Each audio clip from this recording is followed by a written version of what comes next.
کیا مراد ہے؟ بعض لوگ سمجھتے ہیں کہ مسجد میں جماعت ہو رہی ہے اور وہاں ذکر کر رہے ہیں. کہتے ہیں دیکھو اللہ تعالیٰ نے فرمایا اب ہمارا نام لو، ہم ان کے نام میں لگے ہوئے. اس فرقے کا نام فرقہ ذکری ہے بلوچستان میں، جو نماز بالکل نہیں پڑھتے، تسبیح ہر وقت پڑھتے ہیں. وہ کہتے ہیں کہ اللہ تعالیٰ نے ہم سے فرمایا کہ رسول اللہ ذکر کثیرہ، زیادہ کثرت سے ذکر کرو. لیکن یہ مردود فرقہ ہے، کافر فرقہ ہے. جو شخص کی نماز کو فرض نہ سمجھے تو کیا ہوگا؟ وہ فرض کا منکر کیا ہوتا ہے؟ کافر ہوتا ہے. اس لیے ظالموں کو یہ خبر نہیں کہ نماز چھوڑو، یہ تو ذکر ہے اور ایسا اہم ذکر ہے. بعض ذکر کرتے ہیں مگر جماعت سے نماز کا اہتمام نہیں، اشراق پتہ نہیں ہو. تسبیح و مراقبہ آنکھ بند کیے ہیں، درود شریف 2,000 پڑھ رہے ہیں مگر جماعت سے نماز پڑھنے کی فکر نہیں. کبھی پڑھ لیا کبھی گول کر دیا.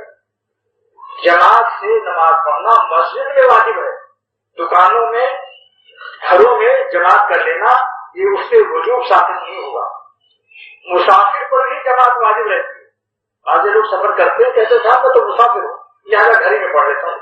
14 عذر ہے جس سے جماعت کا وجوب ختم ہوتا ہے. 14 عذر بہشتی ریور پڑھ، اس 14 میں سفر نہیں ہے، بیماری پریشان کوئی اور حالات ہوتے ہیں. لیکن ایک شخص بیمار نہیں ہے، تیماردار ہے، اس کے بغیر کہ وہ بیمار مر جائے اس کے لیے پاس بیٹھنا ضروری ہے، تو تیماردار سے بھی جماعت والد کا وجود ختم ہو جائے. دیکھیے اللہ تعالیٰ کی رحمت تو دیکھیے، بیماروں پر تو رحمت ہے، تیمارداروں پر بھی رحمت ہے. اس بیمار کی کیا رحمت ہے؟ اس بیمار کی خدمت کرو، تم پر جماعت واجب نہیں ہے. لیکن سفر واجب کا کہیں تذکرہ نہیں، لہذا مسافر پر بھی جماعت واجب ہے. ریل کے ڈبے میں ایک آدمی کوئی تلاش کر دو، مجبوری ہے کوئی نہ ملا، ورنہ اکثر نمازی ہوتے ہیں بھائی کہہ دو بھائی کوئی صاحب نمازی ہو مجھے بتا دیں تاکہ ہم جماعت سے نماز پڑھیں. نماز ریل میں پڑھنے والے تو بہت کم ہوتے ہیں. پورا ریل مسلمانوں سے بھرا ہوئی ریل، مشکل سے 10 نمازی ہوں گے پورے ریل میں، 20 نمازی ہوں گے یا زیادہ 40 کر لیتے ہیں.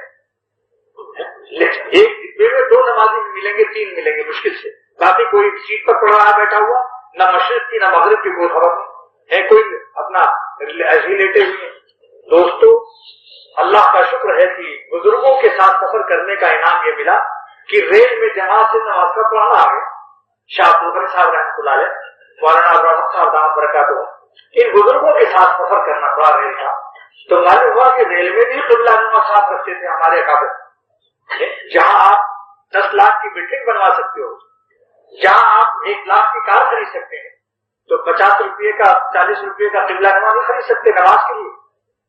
اس کو لگایا ریل میں، سیٹ کا پتہ چلیے.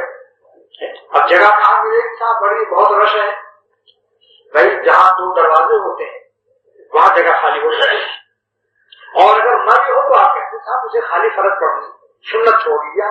سفر میں سنت موقع نافل ہو جاتی ہے. 4 فرض ظہر پڑھنی ہے، مسافروں سے کہتے بھائی 2 رکعت پڑھنی ہے، اور انا اپنا اللہ پڑھوں گا، سورہ بقرہ نہیں پڑھوں گا، آپ گھبرائیں. لہذا وہ اپنا اٹھ کے کھڑے ہو جائے اور آپ 2 رکعت پڑھ کے دعا بھی وہیں مانگے آ کر کے، کیونکہ دعا مانگنا مستحب ہے، فرض نہیں. مسلمانوں کو اذیت پہنچانا یہ حرام ہے.